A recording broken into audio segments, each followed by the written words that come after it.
1600 kilometre से भी ज्यादा लंबी बॉर्डर, घने कोहरे से ढके हुए जंगल, ऊंचे पहाड़, खड़ी चढ़ाई और गहरी खाइयां, और जहां साल के 6 से 7 महीने मूसलाधार बारिश। दुनिया के सबसे खतरनाक और मुश्किल इलाकों में से एक, और पिछले कई दशकों से हमारे देश के नेशनल सिक्योरिटी प्लानर्स के सर दर्द का सबसे बड़ा कारण। ये वो बैकडोर है जिसका इस्तेमाल करके इंसर्जेंट ग्रुप्स सालों तक हमारे नॉर्थ ईस्टर्न रीजन को अनस्टेबल बना रहे थे, और ये है India Myanmar border. But something recently just change.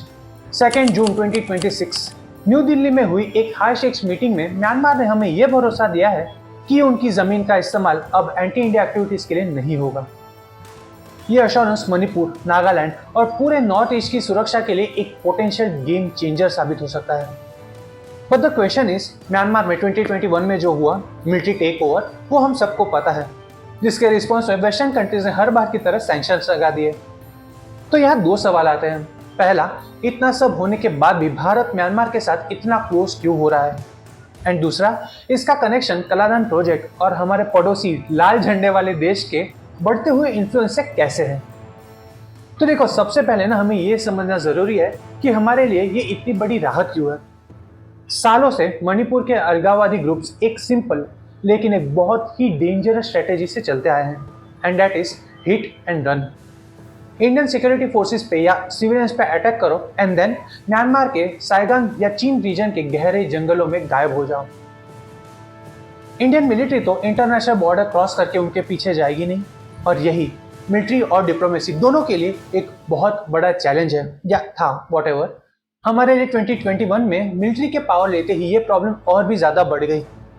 Internal turmoil की वजह से म्यांमार की आर्मी उनके ही बॉर्डर रीजन्स पर कंट्रोल खो बैठी थी, और ये रीजन्स ऐसे अनगवर्न स्पेसेस बन गए जहाँ सिर्फ इंसर्जेंट्स ही नहीं, लेकिन ड्रग कार्टेल्स और इलीगल आर्म सप्लायर्स भी ओपनली काम करते थे, और उन्होंने हमारे नॉर्थ ईस्ट में नार्कोटिक्स और इलीगल वेपन्स की सप्लाई को भी बढ़ा दिया था।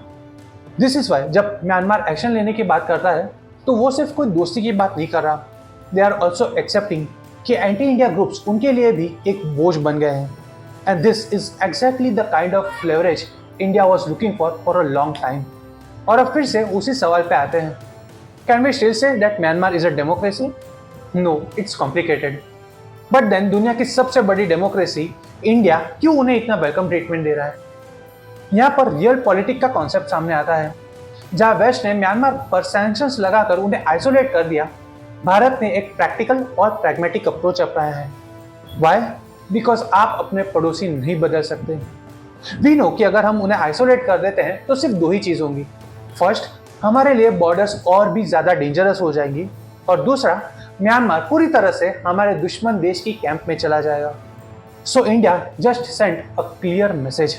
हम नेशनल इंटरेस्ट को ध्यान में रखते हुए उनके साथ काम करेंगे जो पावर में है, as simple as that. And it looks like ये स्ट्रेटेजी काम भी कर रही है। हमें जो अश्योरेंस मिला है वो शायद एक क्विड प्रो क्वो है।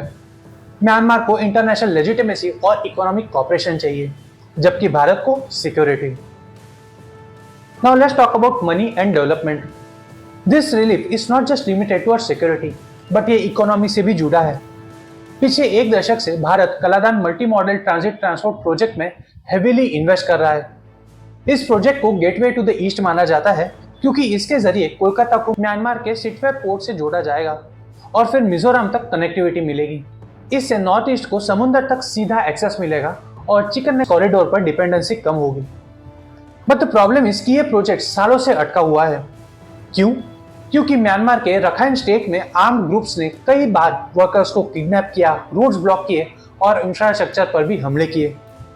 अगर म्यांमार की मिलिट्री सच में इंडियन इंजीनियर्स और कॉन्वॉयर्स को सेफ रख पाती है तो कलादान प्रोजेक्ट फाइनली पूरा होगा।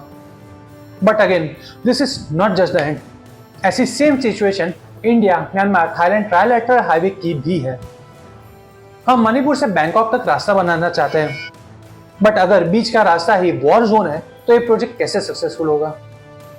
एक और इंपॉर्टेंट बात यहाँ पे यह है कि हमारा पड़ोसी दुश्मन देश म्यांमार में हेवीली इन्वेस्ट कर रहा है। पाइपलाइंस, पोर्ट, स्ट्रेटेजिक इंफ्रास्ट्रक्चर बनाकर इंडियन ओशन में अपनी सीधी पहुंच बढ़ा रहा है।